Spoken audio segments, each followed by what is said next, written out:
I am going 6-0 in the division because the rest of the division sucks. This is the best division in football, Tori.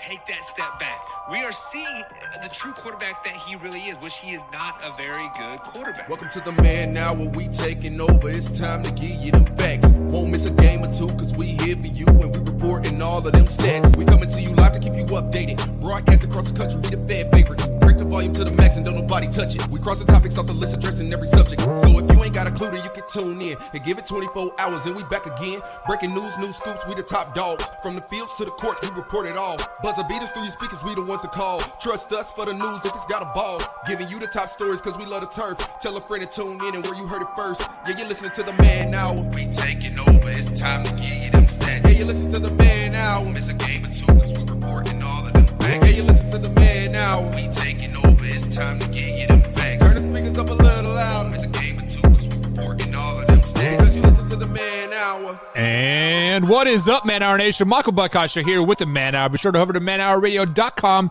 Check out the Beastie merch. Check out the Team Buck merch. And, of course, check out the logo merch as well. Also have Takeaway 22 merch over there. Tomes. Tell people what Takeaway 22 is all about. Takeaway 22 is all about our veterans and taking care of our veterans. And that is something that the VA has failed to do for a long time now. And so right now we're at a rate of 22 veterans a day committing suicide. And that's 22 too many. So for every bit of the 22 a day merch that we sell, we will make those proceeds go to the Till Valhalla project. And that will help give headstones to veterans who have committed suicide, give headstones to veterans who never made it home from overseas, for families who cannot afford to do so. It will give them all sorts of stuff to help remember their brave man or woman who died after serving in active duty. So it's definitely a great cause. It's something that's near and dear to my heart, something I donate to all the time. So definitely hit up that 22 a day merch. Yeah, guys, you can get that merch at manhourradio.com or simply click on the link below. So, guys, be sure to check that out. Be highly fantastic. Because we do got an action-packed show for you tonight. The Final Four is set. We do have the Battle of the Blue Bloods happening in the Final Four. We're going to talk some NFL free agency, some big losses, and some big moves. And Combs has some inside track to Major League Baseball, so we'll finish out the show with some Major League Baseball talk and how teams are really spending their money. And let's just be honest, it's not in pay or play role at the end of the day. It's all about buying hookers and blows and doing cocaine off of hookers' asses. But speaking of people doing cocaine, Good Friday night. Speaking of doing cocaine off of hookers' asses, the Final Four is set, Combs. But this Elite Eight was kind of blah, right? I mean, it was a bunch of blowouts. There's a bunch of no upsets. I mean, the Peacocks, they didn't fly very, very, very well anymore. What was your first initial thoughts of this, this Elite Eight? Yeah, today I expected both of those games to be blowouts. I even called it. I said both games will be probably 20-point victories for each team. North Carolina won by 20, Kansas won by 26. So that was no surprise to me. Yesterday, Houston putting up a fight against Villanova was kind of a shock. I felt like Houston was very overrated headed to the end of this tournament. I thought they would have been out a lot earlier than what they were. And then, Arkansas hung in with Duke for a little while, but Duke ultimately pulled away in the end. And Coach K going to another Final Four. I mean, the Elite Eight, it was what we probably thought it was. When you have a 10 versus an 11 seed, you have an 8 versus a 10, you have all sorts of crazy stuff going on. So I think we got what we thought we were going to get this weekend in college basketball. I was not surprised that there was a lot of blowouts, though. Yeah, unfortunately, that is just the name of the game. When you have these blue bloods that are in the Final Four, I'm talking Duke, North Carolina, and Kansas. Those teams have been there and done that time and time again. And then you have teams like Arkansas. Yes, they have had back-to-back Elite Eight runs, right? But let's just be honest. You have to learn how to lose before you can win, and Arkansas just isn't there yet. St. Peter's and the like in the Peacocks, they were a great story, right? They beat Kentucky, they beat Purdue, and they beat Michigan State, I think, as well. I can't remember. They ran all the way to the Elite Eight. I believe they beat Michigan. Michigan, okay, yeah, it was Michigan. But but at the end of the day, size and power and experience beats these teams that have leaky roofs in their gyms, teams that have that owe millions of dollars in back payment to coaches and athletic directors and like all this other just like other stuff. So St. Peter's was a great story, but at the end of the day, you know, your flame flares out somehow. Would you have been happy to see St. Peter's win it all?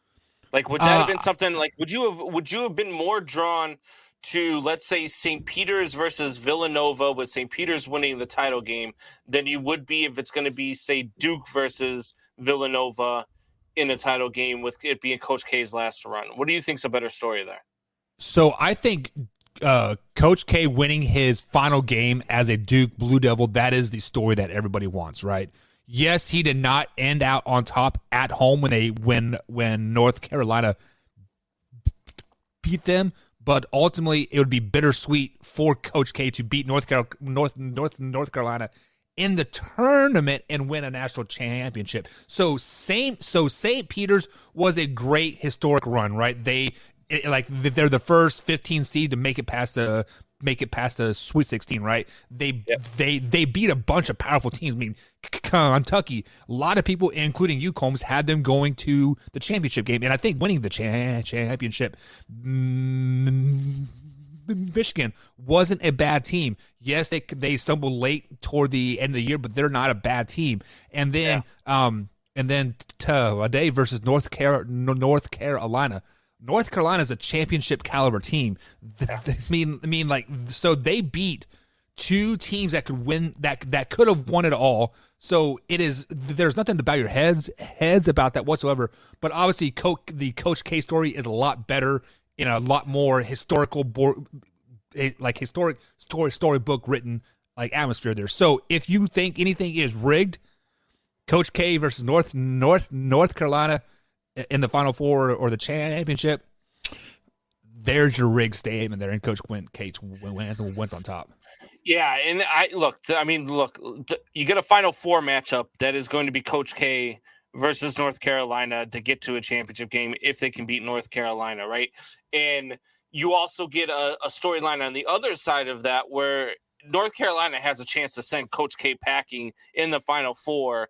And for both of those schools, I think that the storyline for this game is just it's through the roof. I think this is probably going to be the most watched game of the tournament. I don't think anybody, even the championship game, I don't think anybody will watch more than championship more than this one. Yeah, absolutely. Because this storyline, what we have here going on next Saturday, I'm telling you, I will be locked in on my TV. I know, look, baseball's coming up. Baseball's starting. I was watching preseason baseball today. By the way, your Kansas City Royals blew a 6-run lead in the 7th inning to the Cubs today. So I was all happy about that. But, the next Saturday when we have this tournament game, there's not going to be anything else. Even if UFC's on, I'll watch UFC on tape delay before I will watch it live over this game. This game right here is must-see TV. So are you telling me that the Coach K historical run is better than the St. Peter's run? Yeah, look, the Coach K run and Coach K, they were a 2 seed. So for a 2 seed to be there in the Final Four, not exactly surprising, but it being Coach K's final season, the way Duke has played in the tournament over the last, I'd say, 8 years or so, it's just they've gone pretty quickly. I mean, they're usually out by the second round in this tournament lately, and they just keep finding a way to lose. They're on a mission. I think that a lot of it is an emotional mission, but I think that there's only one team in this tournament that would be more emotional to beat Coach K than Duke would be to win for Coach K, and that's North Carolina. Yeah. So this game is going to be a 1-point game. It's going to come down to a final shot. Yeah. So when we look at St. Peter's, yes, it was a great one, just like I said. But at the end of the day, The NCAA wants Duke versus North Carolina in the Final Four. They want Kansas versus Villanova in the Final Four. And then again, they want basically any one of those combination of teams in the championships because sex sells, and this is sexy to me, Combs. Seeing these big blue names on this Final Four, that gets me excited. That gets me intrigued to watch the games. So more excited than you were right before the show started, or? Yeah, I'm not gonna lie. Oh, all right. No, we're kidding. So guys, so the Final Four is set. We do have Duke versus North Carolina and Kansas versus Villanova. Combs, who do you got winning both of these games?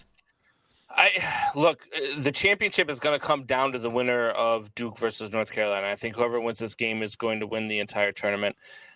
I'm a Duke guy. Duke is my NCAA basketball team. I've rooted for them my entire life when it comes to college basketball. It's just they're that team for me, right? Because look, I come from Chicago. Illinois was trash growing up. Northwestern, I don't even think they had a basketball team while I was growing up. All these, Loyola Chicago, they probably didn't even have a school when I was growing up. Like, there's a lot of these teams that are around now, which I do root for, but Duke's always been my team. And I can't be that guy who picks North Carolina to beat them, especially in this season and what this season means to Duke and that program and Coach Krzyzewski. I've got to roll with my guy, Coach Krzyzewski. I'm going to pick Duke to win it all. So you are picking Duke to win it all. So basically you are saying if North Carolina beats Duke, North Carolina is going to win it all as well. Correct. But I'm going to trump you something here. Think about this. Think about how much emotion is going to go into this Duke North Carolina game. There is going to be so much raw emotion that you are going to be basically expending energy that you don't have at all. And after that game, you are going to collapse on your bed and you're going to pass out for 48 hours. Well, guess what? You can't pass out for 48 hours. You got to wake up 12 hours later and prep for Kansas. So, because I think Kansas is going to beat the Wildcats of Villanova. Man, that just made me really, really, really sick picking Kansas to win there. But I think the winner is going to come from the Villanova Kansas side of the bracket because so much energy is going to be exploited in that Duke North Carolina game. There's going to be so much emotion. There's going to be so much adrenaline running. It's just unfortunately you cannot bounce back from that type of game in just a day. So I'm going to pick Kansas to win it all. I think Kansas beats Villanova by 15 or so. It's going to be a blowout. Kansas is a really, really good basketball team. And I do think Duke is going to beat North Carolina in that game, but they're going to lose to Kansas in 7. Dude, I'm sorry. I got lost there for a second. I got hockey on in the background watching the Wild and the Avalanche. And this guy from the Avalanche just gets blasted with the shoulder to the chest, skating with his head down. And then one of the Avalanche players goes to pick a fight with him because this guy got hit hard, which so what? And then the Avalanche player got his ass kicked for coming to his team's defense. Speaking of which, did you watch that Flames game? So I was flipping through SportsCenter and I saw the Flames Today? versus Calgary. It was last night. The final score was 9-5. What? I missed that one. Yeah, it was like a final 9-5 score. It was absolutely crazy. Holy cow! But yeah, was. You don't see that a whole lot in hockey, man. You don't see that a whole lot in hockey. I think they said it was the second highest score hockey game ever. So, but we do got some people in the chat here. Javier, what's up, Javier? He says I like North Carolina too, but Duke's coach deserves it. I mean, do you really deserve a championship? Chip? I mean, yes, you coach for like 30 years and you countless Final Fours, but do you really quote deserve a championship? I mean, God. Yes. I mean, the way that Coach K goes is same thing with Roy Williams, right? Like Roy Williams last night, watching the tournament from, in the stands and watching him in the Sweet 16, how excited he is for this North Carolina team shows you that these coaches that are with programs for so long actually genuinely do care about the program. And guys like Coach K deserve to win a title, deserve to go out on top if they have the ability to do so. And Duke certainly does. Now, you look at some of these other coaches that run all over the place and leave a program at the drop of a hat because they can get more money or because they know some penalties are coming so they can dip ship and not have any penalties come their way. Those guys know. But guys like Coach Chesky, Roy Williams, those types of guys, those guys definitely deserve to win. It's funny that you say Roy Williams deserves to win because he jumped ship in Kansas when they randomly heard some FBI stuff was going to happen. And hello, North Carolina. But we'll digress. Roy Williams was in North that. Carolina for what, like 20 years? Yeah, but he was at Kansas for 20 years too. And they were hiring some strippers. Come on. You know that. There was no way they were running the Big 8 and Big 12 for that many years without buying hookers. Yeah, come on. So what? It shouldn't have been legal then. It's not illegal now. I mean, So we see our man Drew in the chat. What's up, Drew? Drew says, "Go Villanova, go Wildcats." So Drew now has 27 teams that he roots for. He's rooting for Villanova and North Carolina. So he's I was going to say, didn't he say go North Carolina earlier too? Yeah. So Drew is going to have a North Carolina Villanova championship game. Root for in the championship game. If it were those two teams, I would have to go with North Carolina because I just don't like Villanova.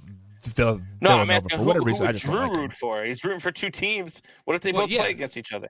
Yeah, but I'm saying I would root for North Carolina in that particular 68 game. teams in this tournament. How many of those teams do you think Drew was rooting for? 67? Over under 9.5. I'm going to go with 11. Yeah, I'm gonna go over 30. 30. Wow.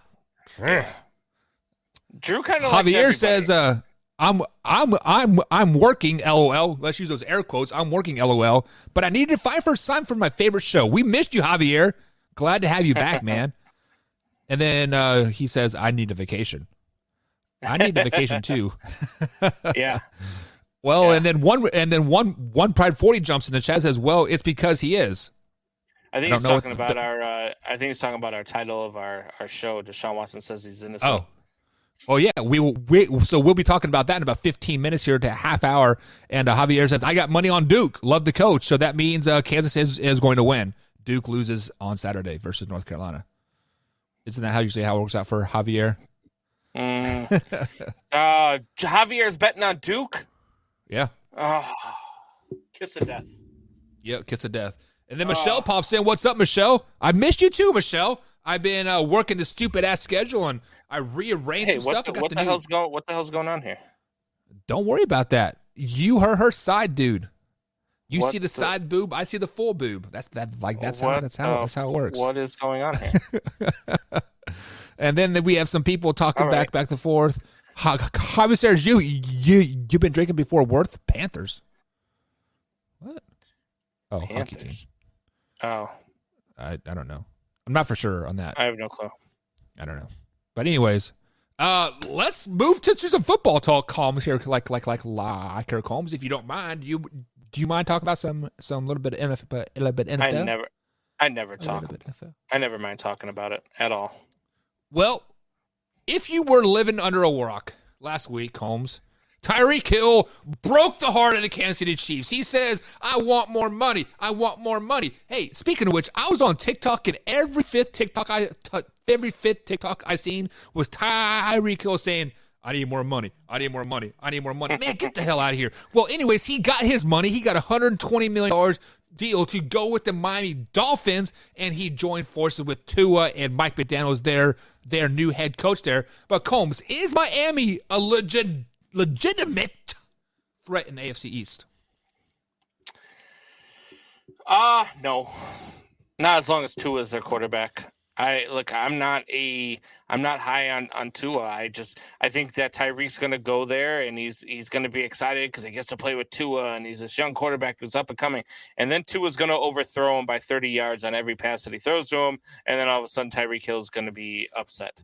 I think you mean underthrow. Underthrow, right? No, he's going to Not overthrow because that's Always. what that's what he does. He always overthrows his receivers. He's going to find a way. He'll throw it into the stands or something. Like that's just what Tua does. Tua's trash. The Dolphins are still the third best team in this division, even with Tyreek Hill. Plus, at this point in his career, I mean, Tyreek Hill, I don't know that I would have given him all that money. And now that he's paid, I really don't expect him to perform. I'm not sold on Tyreek Hill to the Miami Dolphins. It's not the same as Devontae Adams going to the Raiders for me. It doesn't have the same ring to it. As a matter of fact, I actually like to pick up afterwards that the Chiefs went and got. I think they upgraded with Valdez-Scantling. I wouldn't say it's an upgrade per se, but it is going to be a long-term upgrade for the Kansas City Chiefs. You got a guy who can run better routes. You got a guy who doesn't just have to go long, because really Tyreek Hill is a guy who just goes long. And you have a guy who's a good complement to Juju Smith-Schuster on the other side of the ball. I actually think that this was, you know how sometimes you see that star player leave and all of a sudden the team gets better? I think that somehow, I think somehow this is going to go. And I just keep laughing too, just because the Packers keep losing players. And to me, that's amazing. Yeah. Well, also on the flip side of that, not only did the Chiefs get Marquez Valdez-Scantling, or however you say his name, they got like 18 picks too. So yeah, and they freed up like $20 million of like cap space. As so on the surface, wasn't that a lot to give up for a wide receiver?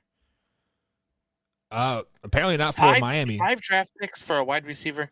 Well, how much did Devontae Adams they got? Well, I guess he was a free agent though, right? Or and then how do you give Tyreek Hill more money than Devontae Adams per year? I don't know, but but Miami Dolphins fans, I know you guys are all excited. I know you're thinking we're going to give it to the AFC East this year. You guys are still the 4th team in this division, not even 3rd. I'm giving you guys 4th team in this division.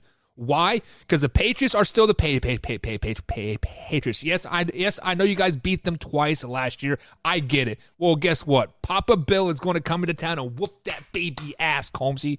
Number 2, the Buffalo Bills they've had arguably the best offseason that I have ever seen. They've signed a lot of key pieces, and they are going to be a very, very dangerous team in the AFC. Number 3, the Jets signed Daddy Joe Flacco, as Mr. Zach Wilson likes to call him. My daddy's back in town. He's going to show me how to win some football games. It is great to have a veteran quarterback in there. So with all that being said, I think the hype surrounding the Miami Dolphins is going to be a complete bust for them. It's going to blow up in their face faster than like they can say, "Where's Ryan Fitzpatrick at?" Oh yeah, we traded him to the Miami the Washington Commanders last season, and he's no longer here to bail us out. And that's where, like, I don't think that the Dolphins. They're still the 3rd best team in there, but even 4th. More so, the reason why I think that they're going to lose is this right here. Javier is betting on the Dolphins to make the playoffs and shock the world. Okay, so hang on here. Baby. Pause right there. So Javier says Miami will make the playoffs and shock the world in Tua. I trust we finally spent the money correctly. So I went and did some next-gen stats, right? I got on my Amazon AWS, tinkered in some numbers, bada bing, bada boom, bada ba boo, right? So you guys signed Tyreek Hill, right? Tyreek Hill is most effective in short yards passing situations when there's like 3rd and 18 to go. You dump him off in like a little slant, and he's able to juke and jab his way up the field, or for a 15-plus yard pass down the field. So in 2020, which was Tua's rookie year, Combs averaged 5.5 yards in the air. So that means his passes were only traveling 5 yards in the air, getting to his receivers. In 2021, last season, when he was a full-time starter, it was only 7 yards. So you have the speed of Tyreek Hill and Jalen Waddle, and we're going to air raid this crazy ball down the field, right, and do great things. Well, Tua is only averaging 7 yards in the air. And Mike McDaniels, the San Francisco 49ers head coach from last season, offensive coordinator from last season, they only averaged 4.5 yards in the air. So what makes you think Miami Dolphins thinks that you guys are going to start airing the ball 15, 20 yards down the field?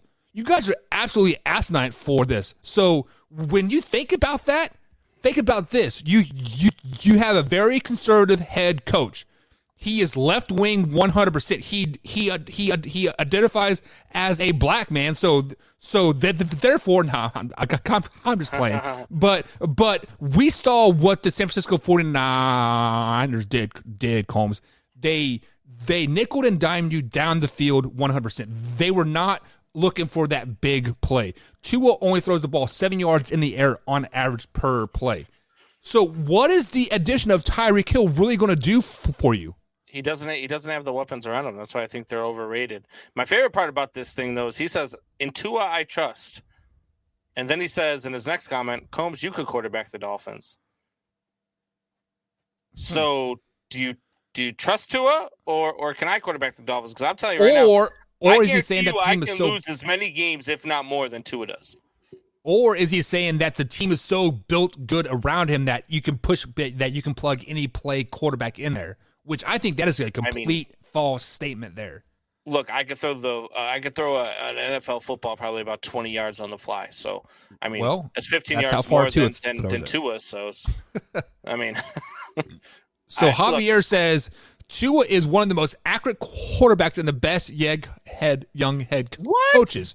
How can you say he's the best young head coach? He hasn't even coached the NFL game yet. Come on, man. You know better than that. How?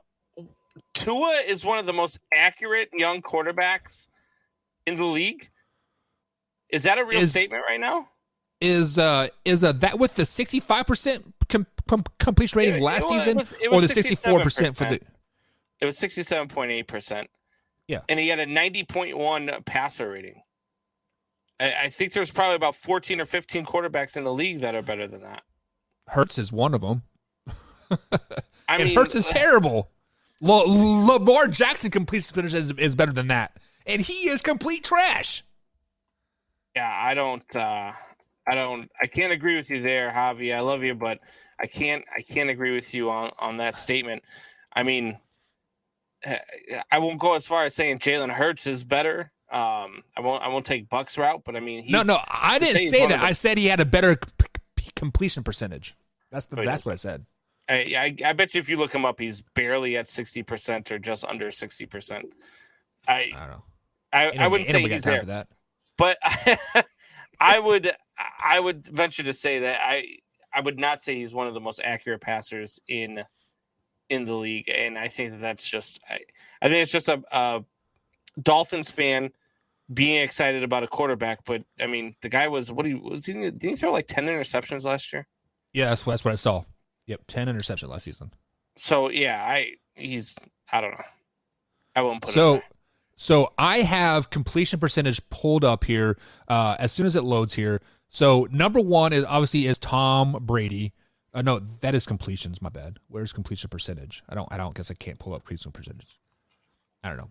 I digress from that. I got nothing. All right. So Combs, you were saying that the Miami Dolphins are third best in that division. So who do you have in last place? The Buffalo Bills? Shut up. The Jets. Oh, the Bills are the best. The Patriots are coming up right behind them, and then the Dolphins and the Jets. Let me tell you this.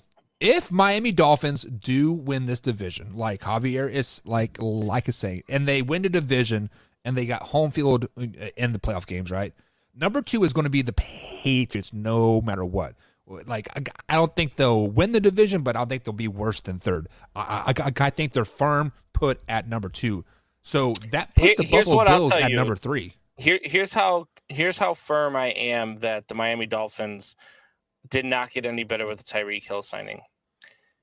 If the Miami Dolphins make the playoffs like Javier is suggesting, I will paint the Miami Dolphins logo on my chest and do the show with the Miami Dolphins logo painted on my chest. I don't think anybody wants to see that. For the entire show. Actually, I'll put it on my belly so that way it looks 3D. Nice. So obviously Tyreek Hill Combs did go to Miami. How big a loss was this for the Kansas City Chiefs? I know you kind of tinkled a little bit saying they got better possibly, but really, how big a loss is this for the Chiefs?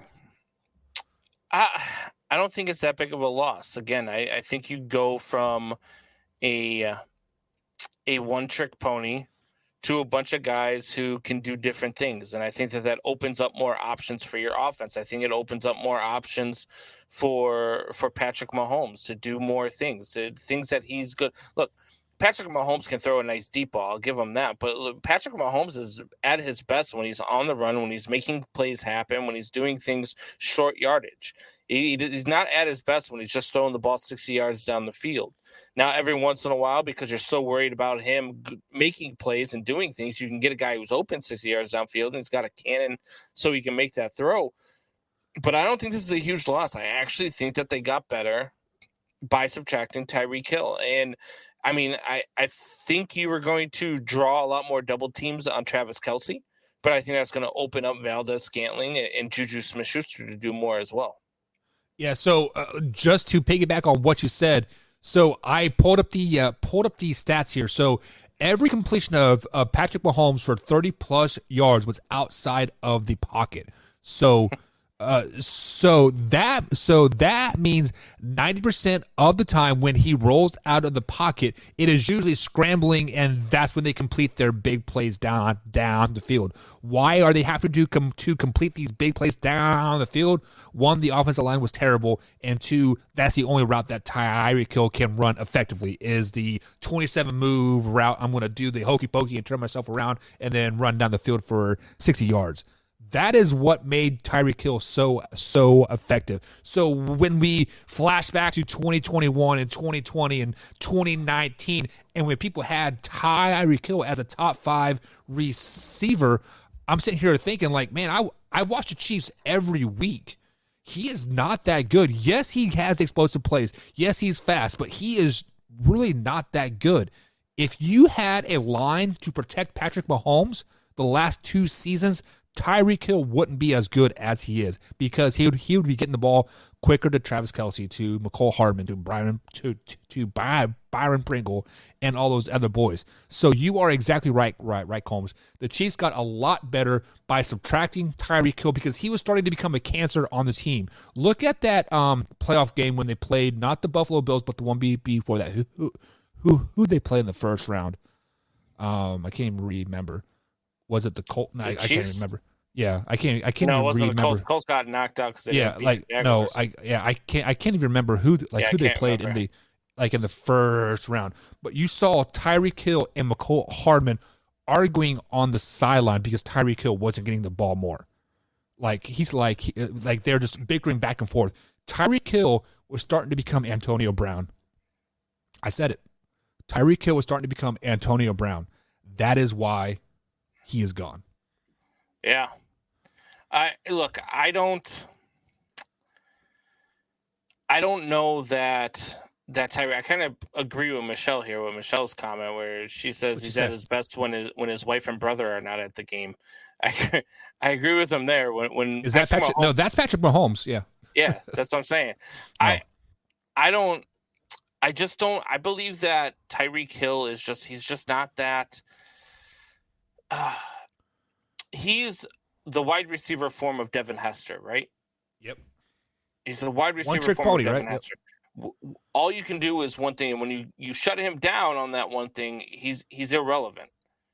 And so, if you've got a safety over the top playing on him all game long, if you've got your cornerback playing off of him all game long, and you're not giving him any space to just run straight down the field, he's irrelevant. And with a quarterback like Tua, he's going to be irrelevant. It's just how it goes. Yeah. So let me ask you this question: would you be saying the same thing if Tyreek Hill would have went to the Chicago Bears? Because I kind of see Justin Fields and Tua kind of as the same quarterback, right? I mean, they're still very young, still trying to find their way. So he would have put a very egotistic wide receiver in Chicago, would you still be talking the same way about him? I was very hopeful that the Bears were going to go out and make that move, and Ryan Poles was going to go get Tyreek Hill. But once I saw the contract that Tyreek Hill got, I would not have wanted him on the Bears for that amount of money. However, I do think that when you say that Tua and I was going to say Deshaun Watson, when you say that Tua and Justin Fields are the same quarterback, I highly disagree with you. I think Tua does not have the arm that Justin Fields has. Tua is not as intelligent as Justin Fields is, and Tua is not the same quarterback that Justin Fields is. I just highly disagree with you there. I think it would have been a different story for Tyreek Hill. I think it would have made a little bit of a difference for the Chicago Bears in this little type of rebuild, retool. But for the amount of money that they paid him, I didn't want the Bears to come to anywhere near that. 4 years at 80 would have been about as much as I'd have been willing to go. Yeah, like even then, like I feel like there needs to be a max contract for a player like at this point. So when we look at the Miami Dolphins here, they give up 5 picks, $120 million over the next 4 years. Are they in a must-win now mode? Like, do they have to win now, or their season is a complete wash? God. I don't know that they're in win now mode. I think that they believe that their window is open right now. I just don't see it. I like Jalen Waddle. I really do. I don't like him with Tua as his quarterback. I like some of the weapons that they have. I like their running backs. I like those types of guys. But I'm just not sold on Tua. I'm not sold on Miami Dolphins as a whole, as a team. And so I don't think that the Miami Dolphins are going to be anything special. Yeah, if they were in the NFC, they would be a playoff-bound team. We would probably be talking about them as a top 5 team in the NFC. But the fact is they're in the AFC. They're not even the best team in their division, and even if they go 10-6 or 10-7, Combs, they might miss the playoffs still because the AFC is so freaking stacked. Like that is just the way it is. It just I don't know. So yeah, I gotta sneeze. Give me a second. Go for it. So yeah, the NFC. If they were in the NFC East, yes, I agree with you. If they're in the NFC East, I think that this team could probably win their division.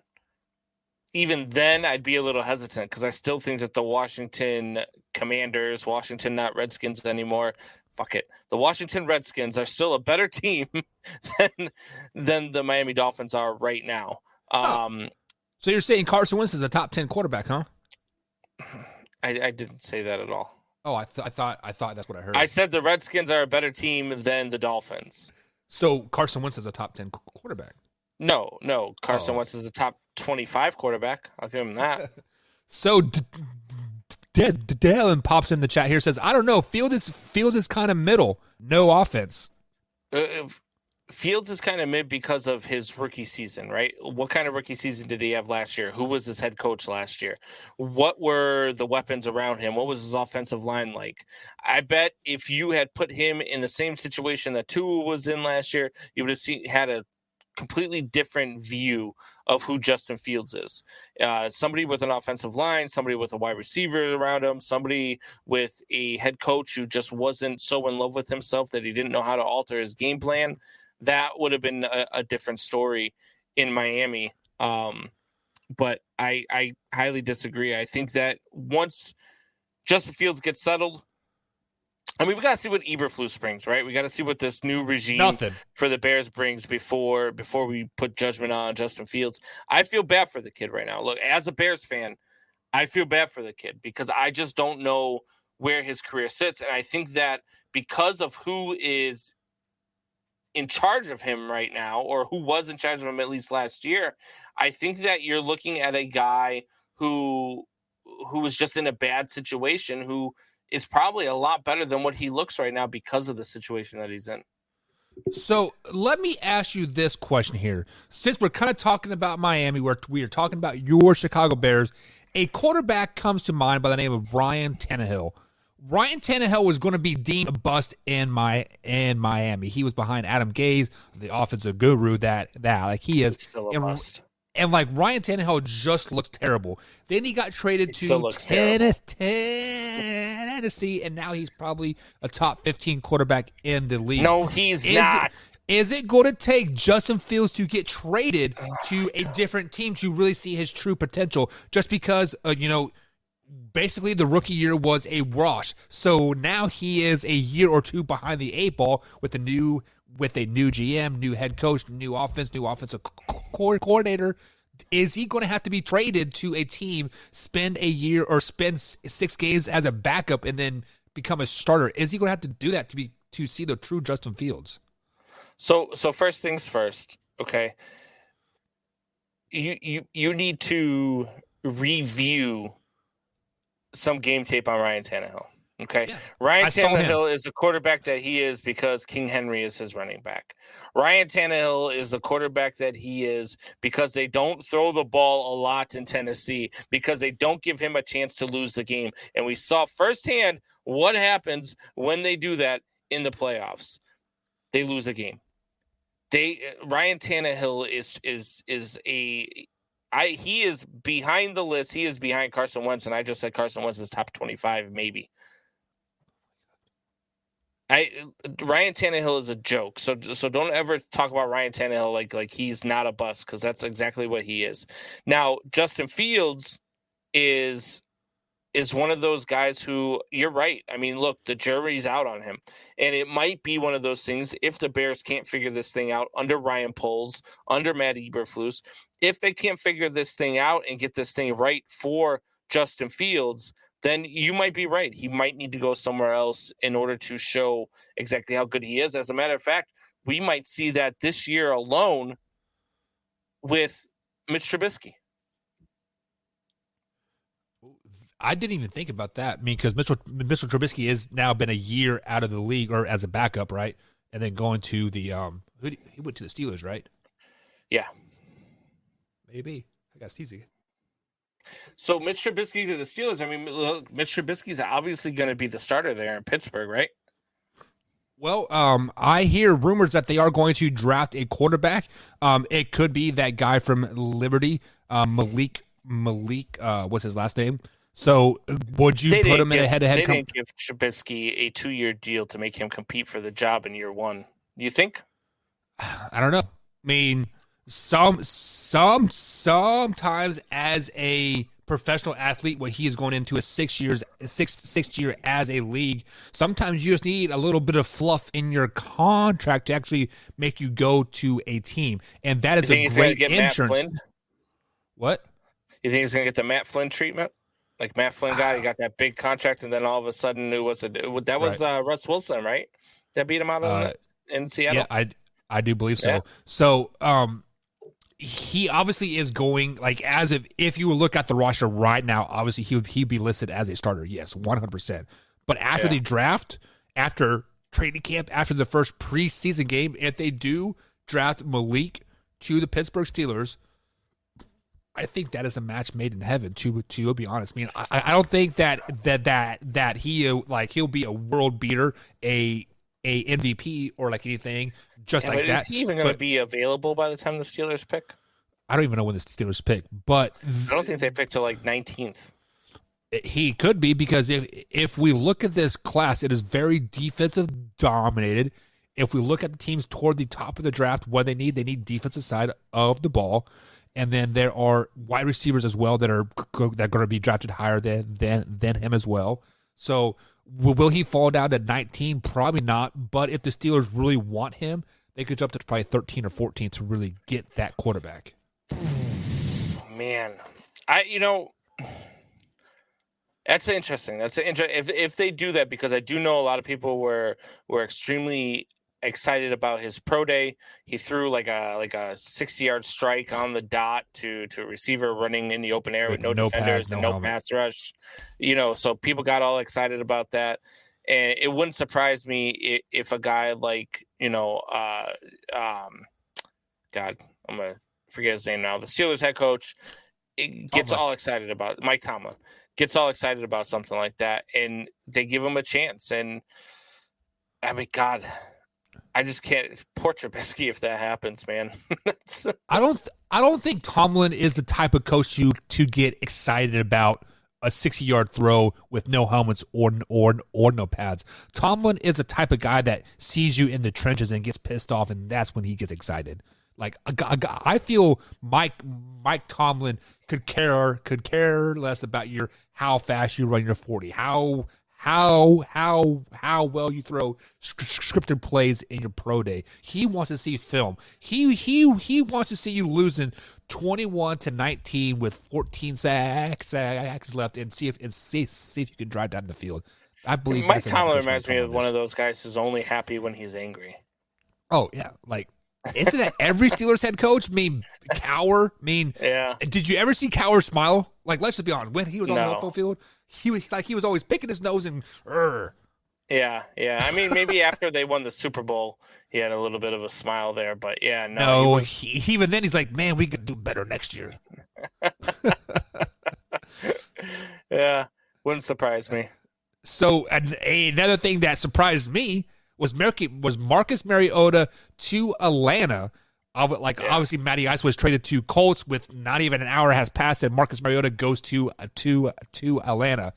Does Marcus Mariota make Atlanta better than Matt Ryan? This is kind of a loaded question. I don't think that he makes them better. I think he kind of keeps them where they're at. I think Marcus Mariota is just a younger version of Matt Ryan. And so I guess the jury's out. There were a bunch of people that loved Mariota when he was with the Raiders. They said his work ethic, the way he worked, the way he looked. They felt like Mariota could have taken over that team for Derek Carr had he needed to. But you're going to Atlanta, who no longer has Julio Jones. You're going to Atlanta, who their top wide receiver is suspended for the season.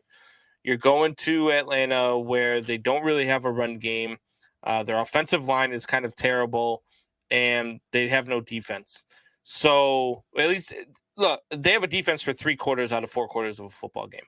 But I can't see a scenario where Marcus Mariota instantly makes them better unless they're going to go out and do a whole lot more through free agency and the draft. And I just don't think that's going to happen. So I think he puts them exactly at the same spot that they would have been at with Matt Ryan. I don't really think that anybody in the league really could have made them a playoff team short of like Tom Brady or Deshaun Watson or something. Alrighty, Combs. So I sit here and I ponder thoughts. Right, the Atlanta Falcons went 7-10 last year with Matt Ryan at the helm. Mm-hmm.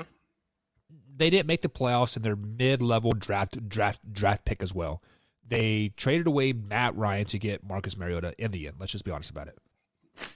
Basically, the only reason why they got Marcus Mariota is because they're tired of being middle of the draft picks. They want to be a number 1 overall pick, and that's why they got Marcus Mariota. So did they get better? No, they got a hell of a lot worse because Marcus Mariota is the worst quarterback I have seen in the NFL in a very, very long time. Yes, he did good things in Cincinnati. Oh, he handed the ball off to King Henry, right? You mean Tennessee? Yeah, right. But and then exactly what you said, he could have filled in for Derek Carr if the time needed, yada, yada, yada. That's what a backup quarterback's supposed to be.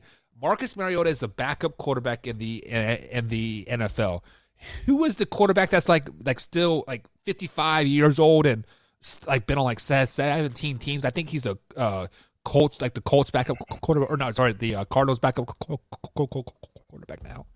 Colt McCoy, right? Colt McCoy, yeah. That's exactly who Marcus Mariota is. He can plug you in for three or four games and not let you go 0-3. The only reason why the Falcons got Marcus Mariota is because they want a number 1 draft pick next year for a quarterback. That's it. That's the only reason why they got Marcus Mariota, Combs. Yeah, well, look, Marcus Mariota is one of those. He's only completed, I think, more than 62% of his passes once in his career, and I want to say he had one season where he threw more interceptions than he did touchdowns, and he played that full season. I think it was something like 13 touchdowns to like 17 interceptions or something, or 16 interceptions, somewhere in that area. And I mean, I believe that same season, I think his passer rating was like a 79.8. And I think that was 2017. But it wasn't that long ago that happened. So, like, that's not a guy that I think can turn around a franchise. I mean, unless some miracle happened, unless like he went to Vegas and some switch flipped for him, learning under Derek Carr. I can't imagine that he's going to fare any better in Atlanta. Well, let's look at this Atlanta roster, right? They have names that I cannot pronounce whatsoever, since I'm really good at that. But Kyle Pitts is really their only offensive like weapon, period. Oh, I guess you got Cordell Patterson, but yeah, but Cordell Patterson is one of those guys who he's a what do they call that? Like the guy on New Orleans there, who's just a gimmick guy, right? And Cordero Patterson is actually listed as a running back. They've got that Zacchaeus guy, and Kadarius Hodge are going to be their top two wide receivers. Like who? Like and their whole offensive line is just, it's terrible. Wouldn't this be awesome? I don't understand where people think that Marcus Mariota to the Falcons makes them better. So I know we got our man Javier in the chat listening tonight. Thank you, Javier. But the backup quarterback in Atlanta is Felipe Franks. I believe he went to Miami. Let that guy start. Give Javier some love. If you guys want a number one overall pick, Felipe will get you guys there. Come on. Felipe, look, that's the thing. Like, who's going to push him? Who's going to push Marcus Mariota? Felipe Franks? I mean, I feel. Look, he went to Arkansas. About, like, how I feel. I thought he went to Miami. Who? What? That Felipe Franks. No. ESPN saying he went to Arkansas. Who was the Miami quarterback? I thought his name was Felipe. I have no clue. My bad. Miami Hurricane football hasn't been relevant in 20 plus years. Shoot, longer than that. Sorry, Javier, but it's early true. 90s. That's 30 years ago, Combs. Look, if you feel bad about anybody, I feel bad about Kyle Pitts. That guy is a freaking monster, and he is a weapon of mass destruction on a football field. And he's got Marcus Mariota or Felipe Franks as an option to throw to him. That's not a good deal for Kyle Pitts. Well, speaking of options, Matt Ryan has got some options, and they're trying to get Julio Jones to come to Indy. Does Julio Jones and Matt Ryan to Indy make them a playoff contender? One more thing on Atlanta: if they don't go get another quarterback, if they don't get somebody else to go in there, then if I'm Calvin Ridley, I go and bet on another football game. I'm not playing next year either. Yes. But yeah, look, Julio Jones of the Colts, kind of a reunion with Matt Ryan. I mean, sure, is it good for the, sentimental value? Possibly. But is it good for your football team? No. I mean, but what do you mean, why not? It's Julio Jones, it's not 2014. He's good. It's not 2014. I mean, hell, maybe even if it was 2016, 2017, I would say yes. But this is 2022. Julio Jones is washed up.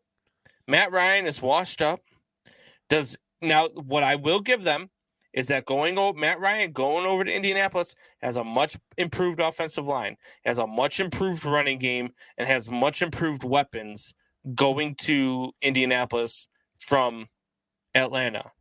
If you add Julio Jones to that and give him some sentimental and they can find a spark, possibly it could be a good thing. But I wouldn't hedge my bets on it. I wouldn't say, hey, look, hey Combs, put all this money down on Matt Ryan and Julio Jones to be a top 5 duo this season between quarterback and wide receiver. I'm not saying they're they'll be a top 5 duo because you have Michael Pittman Jr. that is clearly the number 1 receiver in Indy. But then we get to that number 2 range, and Paris Campbell comes in at their second receiver. But I think Julio Jones would be a great 1-2 punch with Michael Pittman Jr. and that great tight end that they have in Mo Alley Cox. I mean, don't they got T.Y. Hilton, or is he a free agent? He is technically a free agent as of right now, but the rumors are I think he's going to retire. So even without T.Y. Hilton, Julio Jones becomes a number 2 receiver there, and T.Y. Hilton would be a number 3 Paris receiver. Campbell, yeah, Paris Campbell is really nice. They also signed Kiki Kuti in the offseason. So I like a lot of those wide receivers. I like Paris Campbell. I like what he brings to the table. I like Michael Pittman Jr. I would say if you bring Julio Jones in, he might be your third. He might be a slot guy. He might be a guy even who then can, a who can 6'7" receiver that can jump for big balls in the end zone. Yeah, that's what Matt Ryan and Julio Jones could not do in Atlanta was find the end zone. They got a lot of yards, a lot of catches. You put a 6'5", 6'6" receiver in the end zone with Matt Ryan and Michael Pittman single coverage him with a 5'9" quarterback. The Colts are going to be good if they get Julio Jones. I think the Colts are going to lose to Jacksonville, miss the playoffs again. Wow. Speaking of missing playoffs, the Cleveland Browns historically missed the playoffs last season. Again, we had Super Bowl apparitions, but Deshaun Watson was officially introduced as a Cleveland Brown, and he still says, I have never assaulted a woman, Combs. He has never assaulted a woman. Do you even believe him anymore? Yes, I believe him. I believe from the start that this was all orchestrated by the owner of the Houston Texans. I believe that this was a quarterback who wanted out, a quarterback who embarrassed his owner, a quarterback who embarrassed the organization as well as he should have because they are trash. And then the owner wanted revenge. So this is all of a sudden, this whole story breaks, right? And all of a sudden, you go out and the person pressing charges, you find out is friends with the owner, and then the girls that are there have been paid by the owner at some point or another. So I believe him. I believe that Deshaun Watson is innocent in this case. I believe this is the reason why, look, a grand jury told you there wasn't enough evidence to convict him criminally. So he did nothing criminally to these women, and there's still a civil suit. So basically, they want money. And I believe Deshaun Watson in this instance. I'm not about victim shaming. I'm not about, if a guy does this, blah, blah, blah. I don't think he did this. If it comes out that he did, I'll apologize. I don't think he did this. I think he is 100% telling the truth. I think that Houston was trying to smear him. I think the owner was running a smear campaign. And I think that this was just a vendetta against Deshaun Watson. I believe he's innocent. And I don't think that if the league suspends him, I'm going to be upset. Well, obviously, I think a suspension is coming somehow, some way, whether it be 2 games or six games. A suspension is coming. Well, why? Because he put a bad name on the. He didn't do anything. He didn't put a bad name on it to suspend the Texans owner. Well, the Texans owner put a bad name on it. How can you suspend a guy for being falsely accused of something? It happens all the time. The NFL is a react first league and then worry about it later. Let's look at the Ray Rice thing. He was suspended for 2 games before anything came out whatsoever. It was all here's like yeah, but then the evidence came out. Well, and then... yeah, but at the same time, he was suspended for 2 games before anything ever came out. So with that being said. There has been a second grand jury that is looking into the Deshaun Watson thing, which I feel like if a first grand jury says you did nothing wrong, and now a second grand jury is going to say something, what is the Houston Texans owner doing? It like is he bitter that he lost Deshaun Watson? Like, who is he paying to get this to happen? Yeah, I don't know what the deal is there. I don't know what's going on. I think that again. I think from the start, this has been an attempt to make Deshaun Watson pay for not wanting to play for the Houston Texans any longer. But I don't know. I don't know what the owner is doing. I don't know what's going on out there. This whole thing from the beginning has reeked of BS, though. The whole thing. Yeah. And there's just something about it that's left a bad taste in my mouth the entire damn time. No pun intended. And I think that Deshaun Watson is innocent, and I don't think he should be suspended for anything. You can't suspend a guy for being innocent. Like, it makes no sense. And if you're the Cleveland Browns, you're hoping that that's the case because you just paid this whole guy a whole lot of money, and to have him be out for 4 to 6 games would be completely harmful to your team. So did Deshaun Watson leave a sour taste in your mouth? Not my mouth. Oh, okay. I'm just so it was. I don't give massages. So I asked this question to Luke G last week when you were MIA. I said, would it make sense to keep Baker Mayfield as a backup on the Cleveland Browns if you know that Deshaun Watson is going to get suspended for 4 to 5 or 6 games in this 2022 NFL season? Would you keep Baker Mayfield on your team because of that? No, because Baker Mayfield's not going to be happy. And putting a quarterback out there who is not happy is just a recipe for disaster. I would not keep him. I'm trading him somewhere. I don't know where, but I'm doing something to get something for Baker Mayfield because keeping him it'd be bad for the locker room. It would be bad for the organization. It would be bad for the quarterback room. It would be bad for Deshaun Watson. It would be bad for Baker Mayfield. Like, it's just a bad situation all the way around. So no, I would not keep Baker Mayfield if I'm the Cleveland Browns. See, and I'm on the flip side of that. I think that would make Baker Mayfield hungry. But like, you know what, Deshaun, come take my job. This is my job until you take it away from me. I think Baker Mayfield would ball out those 6 games. We are going to see a Baker Mayfield with a man on a mission, raising up his trade value 100%. But you are correct. It is absolutely stupid for the Browns to keep him because it is a lose-lose situation for him. One, let's say he does ball out and does a great job. It raises his trade value, right? Who was going to give you 2 first-round picks for Baker Mayfield, right? Number 2, it does probably create that toxic environment, kind of like that vendetta type of thing. So it's kind of crazy. But where do you think Deshaun Watson lands? Because he already said the Carolina Panthers have already kind of said no, we don't want you.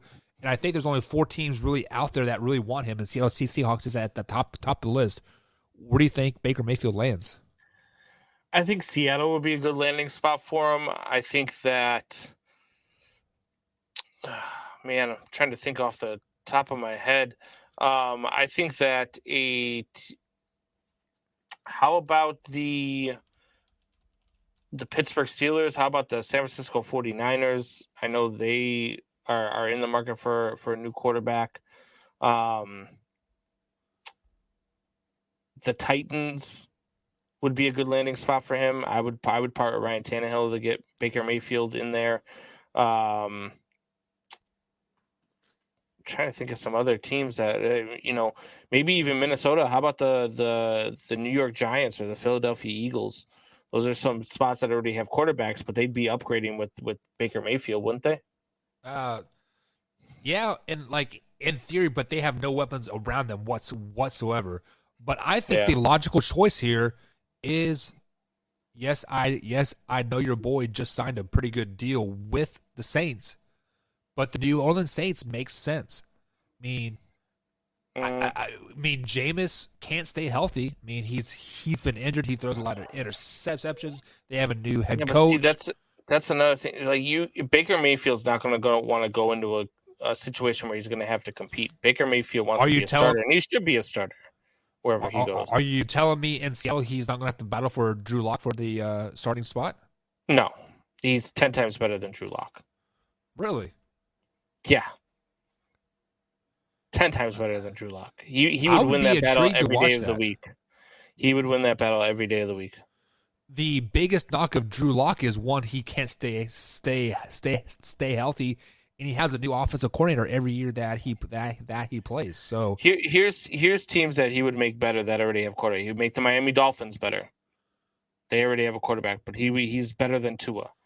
He would make the Jets better because he's better than Zach Wilson. He would make the Giants better because he's better than Danny Dimes. He doesn't trip over the 20-yard line. He's better than Jalen Hurts in Philadelphia.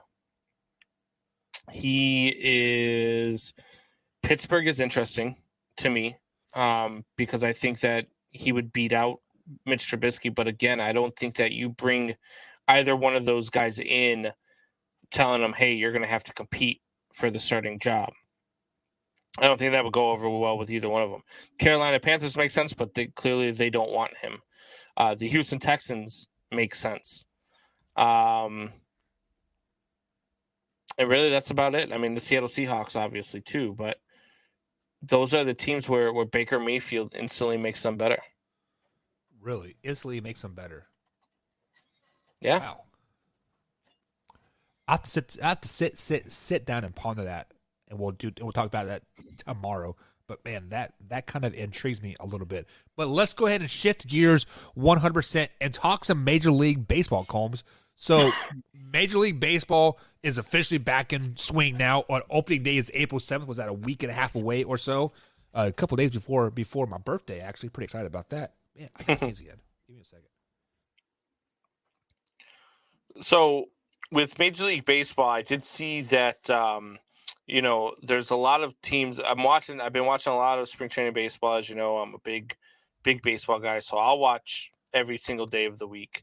And one of the things that I've really noticed over the last, I don't know, probably 3 weeks or so, after they signed this collective bargaining agreement, and watching what the Cincinnati Reds did with their team was just absolutely disgusting. I mean, they were a team that probably could have competed for the Central Division with a payroll of slightly over like $70 million.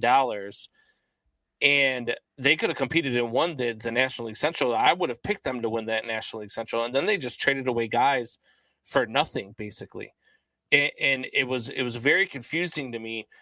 And then I had a source send me some inside information here as to what each team is spending per year and what they're doing this year, even with their retained numbers, even with their injured reserve numbers, even with the numbers that they have buried. The numbers are astonishing to me. You've got 10 teams in the league.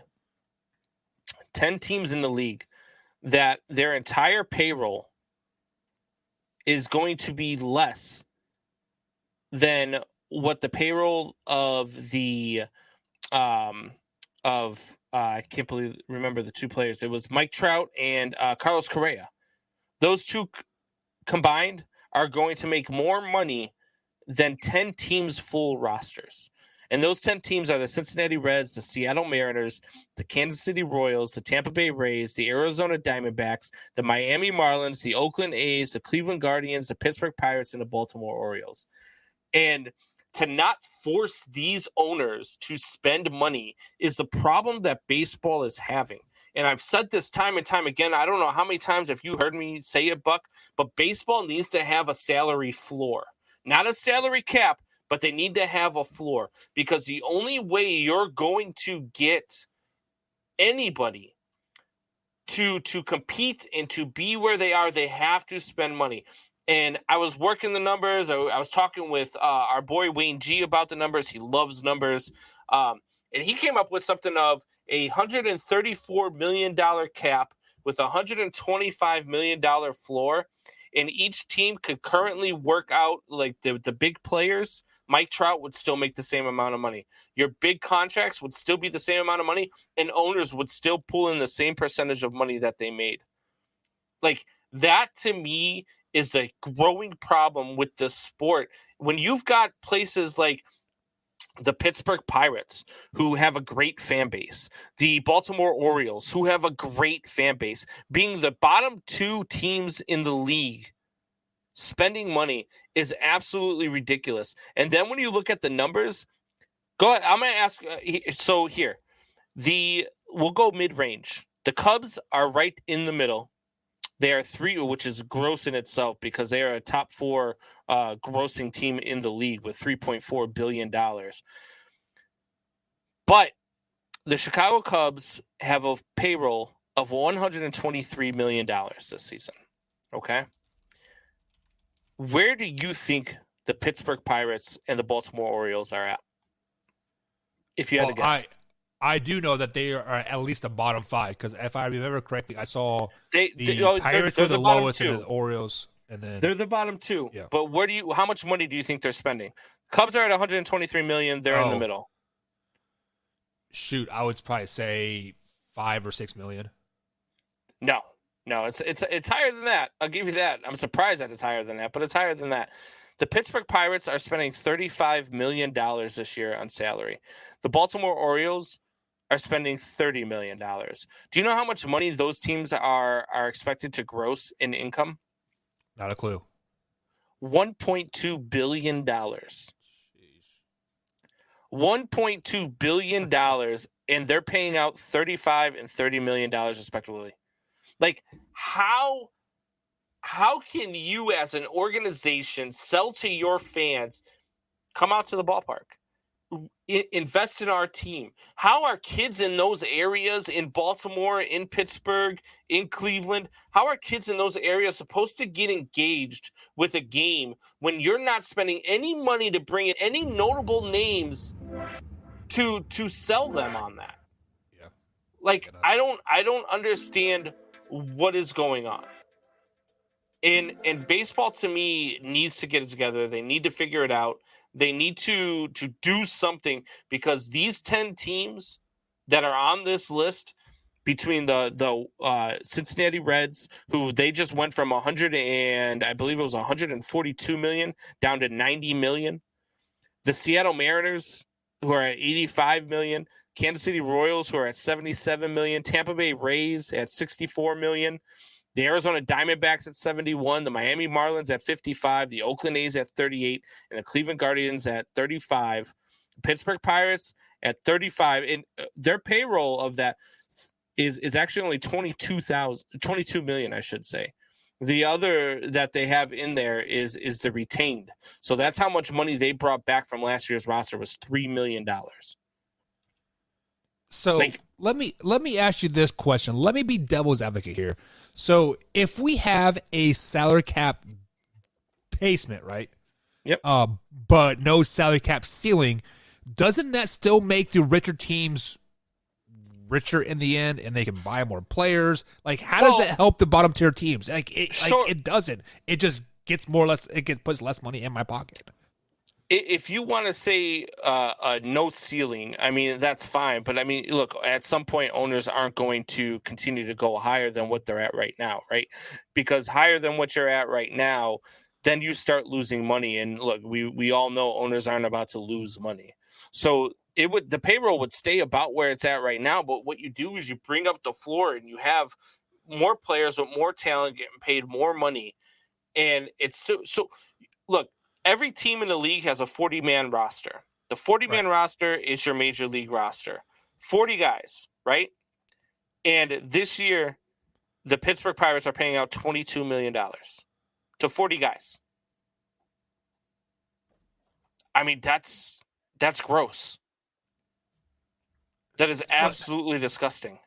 Well, but also on the flip side of the coin, you have a large market team like the New York Yankees that have like a $180 million like that they're paying, right? Well, the New York Yankees are paying. They're third on the list. They're paying out $220 million on their payroll.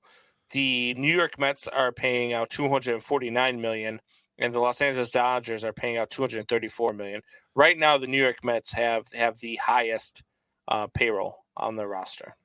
So basically, what I'm saying is, I agree with you that you should have you have to spend at least X amount of money every year. But the Major League Baseball needs a hard salary cap as well. Like, you cannot spend over X amount as well.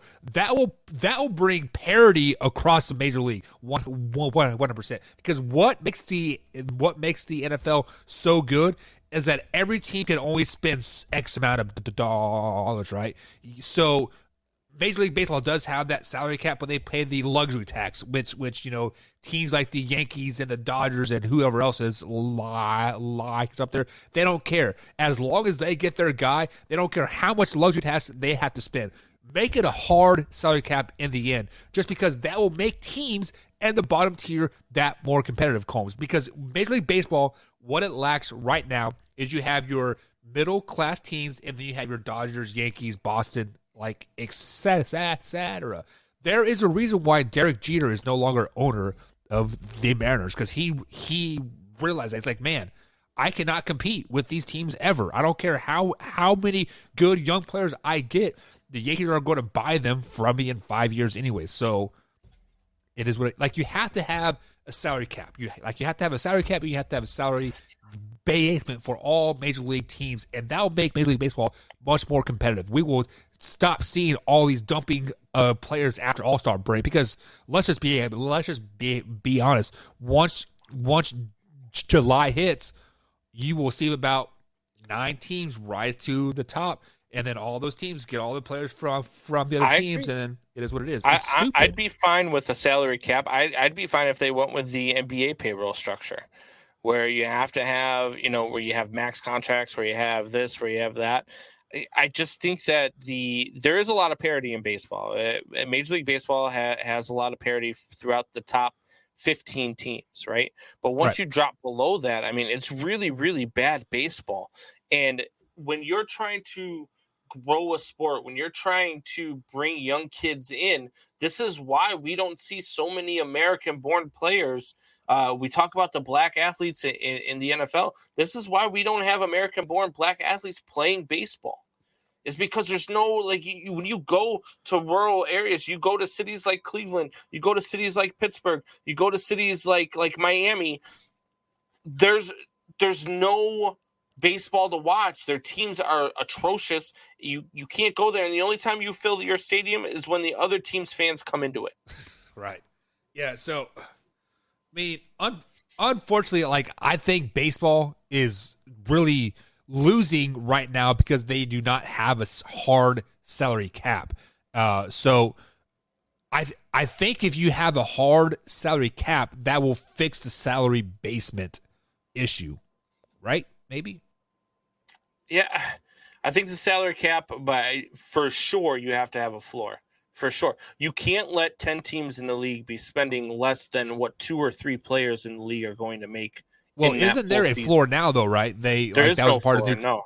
Oh, I thought that was a part of the collecting agreement, was they had a floor now. It should have been part of the agreement, but it wasn't. What they had was a minimum for each. So what it is rookie deals. So what the league minimum is. So the league minimum got moved up to $750,000. But I mean, that's still, or I'm sorry, $700,000. But that's still, I mean, what you're talking about for these guys and what they're doing, it's not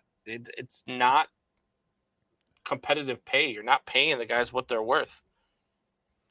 Yeah. Well, guys, that is going to be it for tonight. McCombs, let's go ahead and recap the show here. Final 4. Who do you have winning those games? Duke versus North Carolina. Who do you got? I'm going with Duke and Coach K. Duke and Coach K. Who do you got? Kansas and Villanova. Give me Villanova to win that game. So you have Duke versus Villanova in the championship. Who do you got winning the championship? Duke. Coach K, baby. Yeah, Duke wins it all. Goes out on top. I have Duke beating North Carolina, and I have Kansas beating Villanova, and I have Kansas winning it all, as much as that upset my stomach, but it is what it is. NFL season, preseason, way too early prediction, Combs. Who do you got in the Super Bowl? Oh, jeez. I'm going to go with a surprise here. Give me the San Francisco 49ers. Early. For this, I muted myself. You idiot. Tell me I had one too many drinks without telling me I had too many drinks. So, for those of you guys listening to us on the radio right now, we have this thing where every once in a while we'll mute the other host and we'll, end the show by muting them. Well, Buck just had the brilliant idea of muting me to end the show, thinking it would be hilarious, and instead the idiot muted himself. Yeah. Tell me you work with Mike Buck without telling me you work with Mike Buck. Yep. Man Hour Nation, rise up.